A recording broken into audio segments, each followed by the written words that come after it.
Welcome back to my channel. I'm Maggie Ostara with a video about emotional authority in human design and in quantum human design. About 50% of the population are what we call emotionally defined. It means that they have this center colored in on their chart. It's the brown triangle over on the right-hand side pointing in. That's what we call the emotional solar plexus. So if you have that defined in your chart, if it's colored in, that means that you are emotionally defined. So what does that mean, and what does emotional authority mean anyway? I have found through doing hundreds of readings at this point and talking to lots of people about human design that there's often some confusion about what emotional authority really means.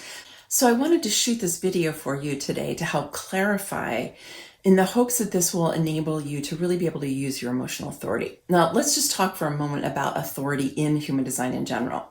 Authority is one of the absolute fundamentals of your human design. Authority is how you are uniquely designed to make the best decisions for you. I have a video that's all about authority, so you can check it out if you want to learn more in general, because I'm not going to go into a deep dive of all the different types of authority today.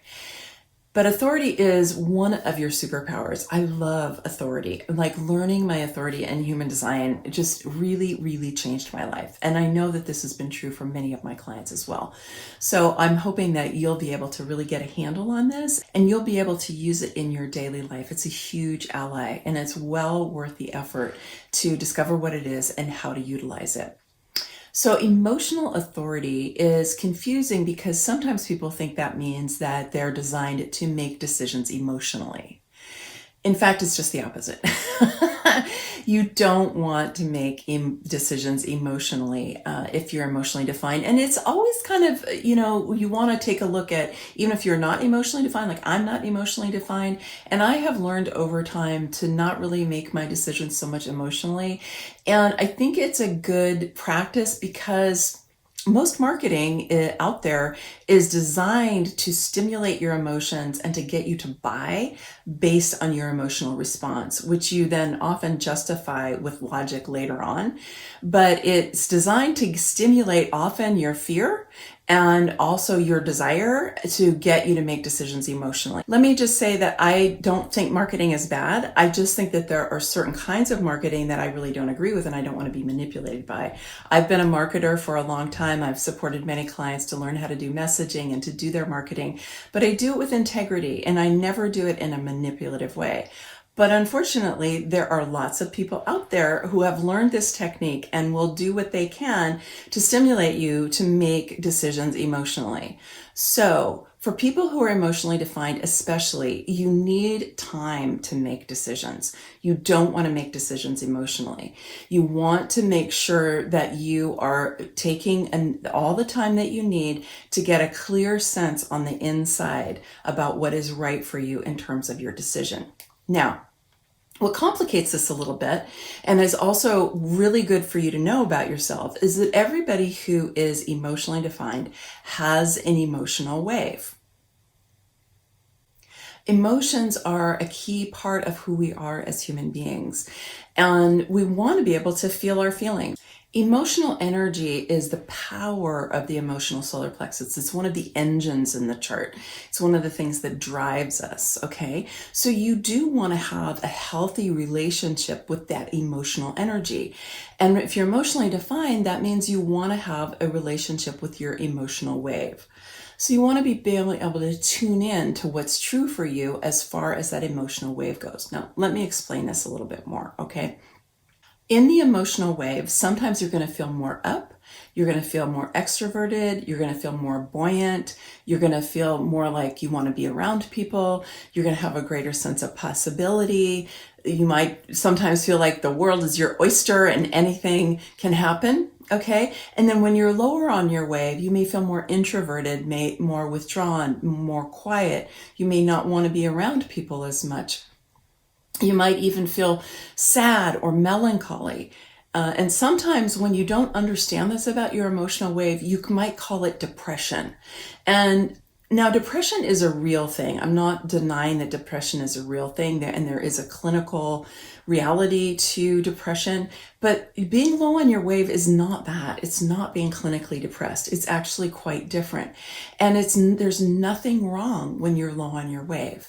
It just means that you need to take better care of yourself. You need to give yourself some time to be able to be tuning into what you really need. What I recommend to my clients is to read a book. Now, not a self-help book or not a business book, but like a novel, right?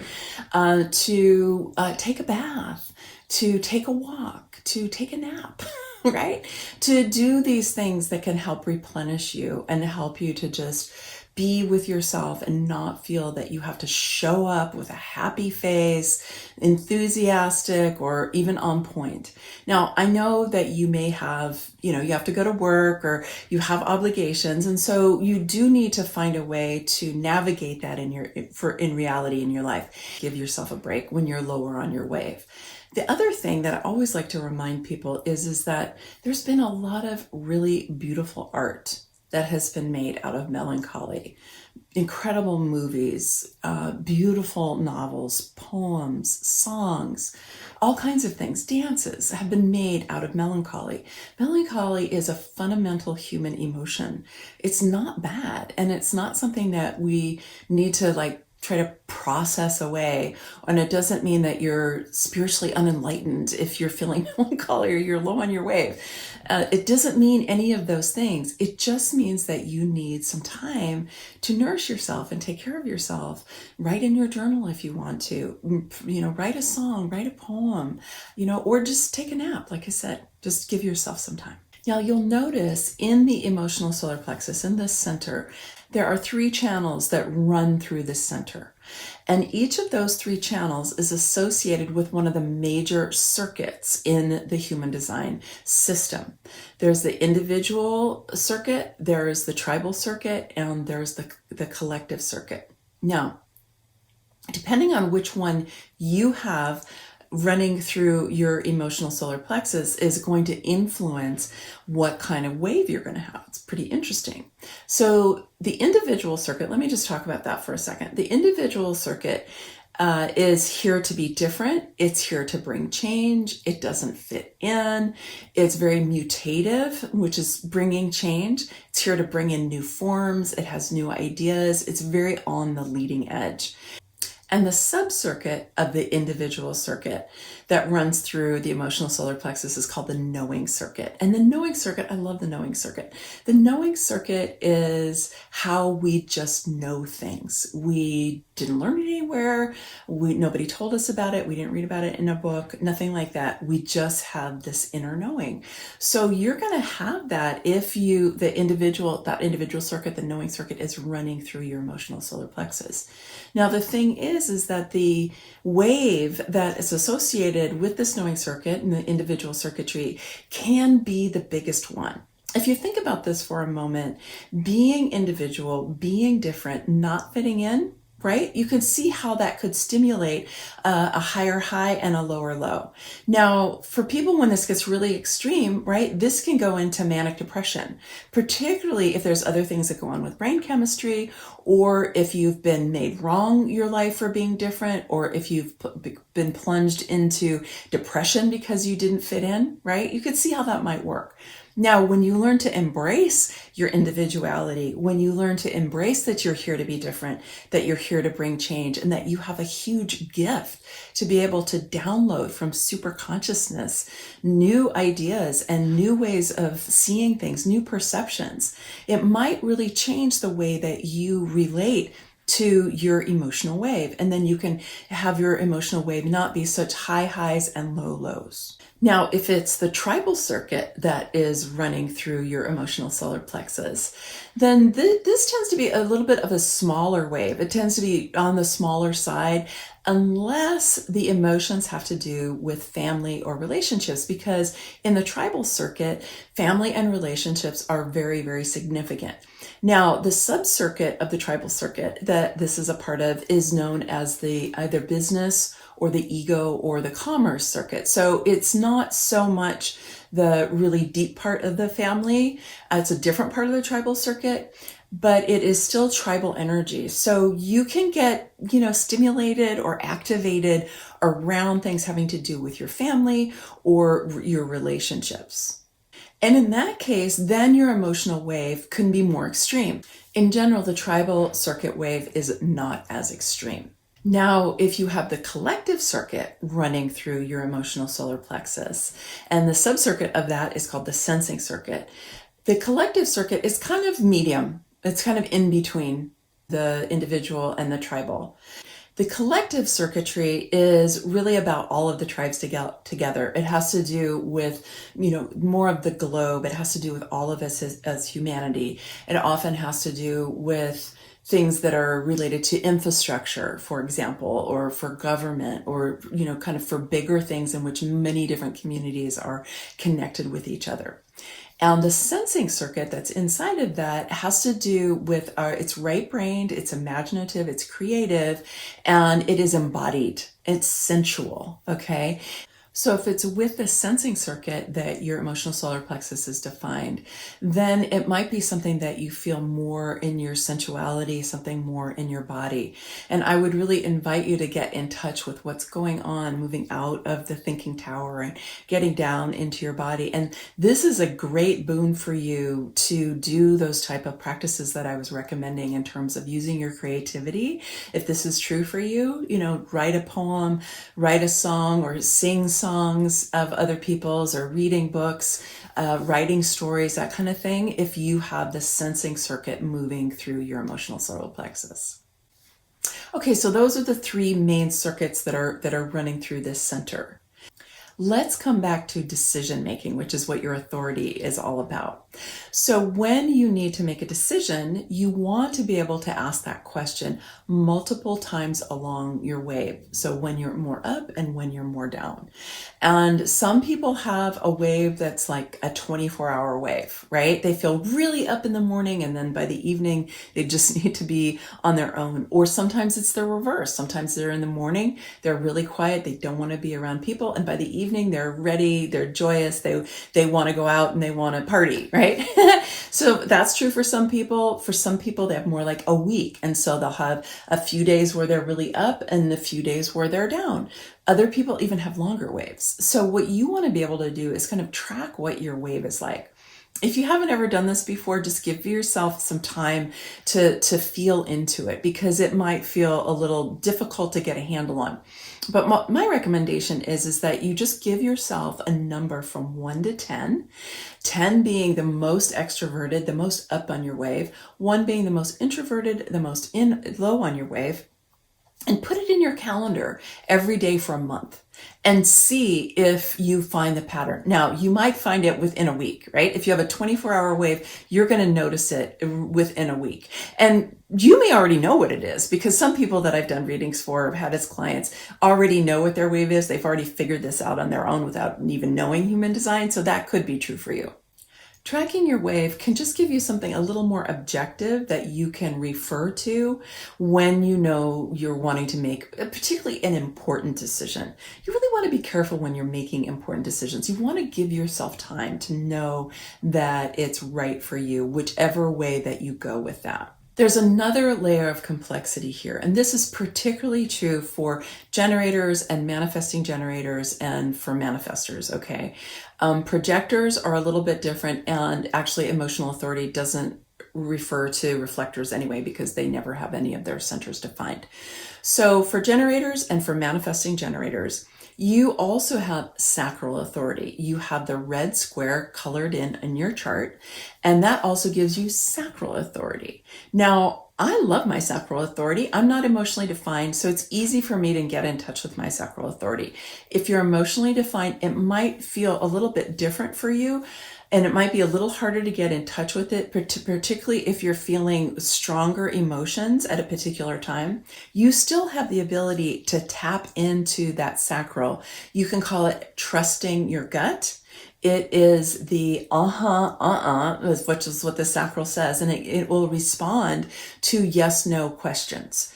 Now, I'm not going to dive deep into that. I do talk about it more in this other video that I had mentioned before, so you can go and find out more. I am going to do another video that goes more into depth about sacral authority, but I have one that's quite interesting if you are a generator or a manifesting generator that you might want to check out, because it's one where I did a case study with 4 different women working with their sacral authority, and you can find it here and you might want to check that one out. But for our purposes here, I just want to let you know, if you are emotionally defined and you're a generator or a manifesting generator, you can still tap into the wisdom of your sacral. Your sacral is the interface between the you that you know as you, your everyday self, if you were, and your inner being or your soul self or your connection to spirit. And so that sacral can give you this kind of yes-no response, and it has a sound. You may have already heard this. And so I want you to know that that's still an ally for you, even if you are emotionally defined. You want to be able to tune in and ask your sacral multiple times. And what you're looking for is a clear yes. If you get anything other than a clear yes, then it's a no. So if it's a clear no, like if you're asking multiple times along your way, then it's it's a But if you're asking, you're getting a that's a no. The reason is that if you, let's say it was a relationship, you were considering getting into a relationship with somebody, something important, and you're asking multiple times along your way and you're getting this inconsistent response, that means that if you enter into this relationship, you're going to have an inconsistent experience of that relationship. Sometimes it might feel ecstatic and, like this is the best thing that ever happened to you. And at other times it might be like, why did I ever do this? You don't want to have that kind of experience. So take the time to look to get a consistent yes. That's really going to help you out. Now, if you're a manifester and you have your will center connected directly to your throat, as well as your emotional solar plexus defined, I had a client who had both her emotional solar plexus and her will center going directly to her throat. Super powerful woman. And she needed to take account of her emotional wave. And she also had the impulses coming from that will center, the ego center, directly to the throat. So this is a kind of subconscious, nonverbal, deeply creative energy that manifestors have that are leading them towards engaging in life in a certain way. And so for manifestors, if they have that kind of ego authority as well as their emotional authority, sometimes it can feel a little challenging for them because they want to be able to, they have this impulse coming from that will center that they want to take action on. But it's really best for them if they take the time to check out how they feel along their emotional wave until they really have a strong sense that now is the right time, or this is really a yes, or this is really a no. This is a little more complicated with projectors. One way to think about this is to consider what authority you would have as a projector if you were not emotionally defined. So, for example, if your spleen is defined, and particularly if your spleen is connected to your throat, then you would have what we call splenic authority, which is like intuition. Okay, you have this deep intuition. In which case, along your emotional wave, you'd want to be tapping into your intuition. You want to be seeing if you could differentiate between the emotions that you're feeling and your intuition. And I can guarantee you can learn how to do that with practice. The challenge with the spleen is that it's also the center for instinct as well as for intuition. So fear can get mixed up in there. So then your project really would be to be able to differentiate between a kind of splenic fear, kind of instinctual fear, genuine intuition when you're tapping into a deeper, all-knowing part of yourself, and your emotions and how your emotion is going. Now, if you would have self-projected authority, which basically means you have a channel going from the G center here up into the throat. Okay, any one of these 3 channels moving there. That's what we call self-projected. The reason for that is that the G center is the center for identity and lovability and direction. And so when you have a channel that's going from the G center into the throat, you're really connecting your identity, your sense of self, into the throat. And so that's what we call self-projected. So if you have that, as well as being emotionally defined, you want to be able to tap into your heart. What is your heart telling you is true for you? Because the G center is the heart. It's half of the heart. The will center is the other half of the heart. But for our purposes here, just think of it as the heart, okay? So you want to be able to tap into your heart and tune into your heart multiple times along your wave until you get clarity. The next one for projectors is if you were to have mental projected and you have your ajna, which goes like this, is pointing down and one of those three channels is defined. Now, the best thing for people who have this type of authority is to speak to a high quality listener so that they can talk themselves through bringing in this wisdom that they have inside of them, that they get to express out through their throat so that they can hear themselves talk through what is the best decision for them. So if you have this configuration and you're emotionally defined, you want to be able to do that multiple times along your wave. Now, that might seem a lot to have somebody along that you're going to have those conversations with. But again, if it's an important decision, it's worth it to take the time. Now, one other configuration for projectors, and this is very rare, but is if you have your will center connected to your G center. So that will center we were talking about a minute ago with manifestors having it connected to their throat, right? So in this case, it's not connected to the throat. It's connected to that G center. It's connected to the channel of the 5125, which is a channel of initiation. Sometimes it's known as the priest or the priestess channel or the channel of the shaman. So people who have this can be highly spiritual. They're here to bring transformation. They're here to initiate themselves and others into higher consciousness. So if you have this, if you're a projector and you do have this connection from the will center into your G center, you do want to be tapping into this kind of deep spiritual quality that you have to be giving you guidance all along your emotional wave. Okay, I know that was a lot of information, so I'm going to invite you just to take a breath with me. And another one. And one more. And all you really need to do is take a look at your own chart and see what is true for you, what kind of configuration you have. I've given you all the information that you need in these different images that I've supplied so that you can take that and you can apply it to your own chart and understand it better. The main thing I want to transmit to you today is if you are emotionally defined, you will benefit by giving yourself time to make the best decisions for you. Sometimes I've run into people who are emotionally defined and they are scared to make decisions because they've made decisions emotionally in the past and it hasn't worked out so well, right? And then they're like, oh no, I don't really know what to do. So what I'm hoping is that with this information, you will now have what you need to be able to tune in and really be able to make the very best decisions with you by marrying your emotional authority with what other kind of authority you would have if you were not emotionally defined. Now, not everybody teaches emotional authority this way. I have found this to be super helpful for my clients, so I wanted to offer it to you. If you like the video, I hope you'll give it a thumbs up and subscribe to my channel. I would also love to hear from you. What else would you like for me to teach about in the human design system? Because I want to make videos that you want to watch. Thanks so much for watching. Please share this video with your friends if you know that they're emotionally defined. Many blessings, much love. Bye for now.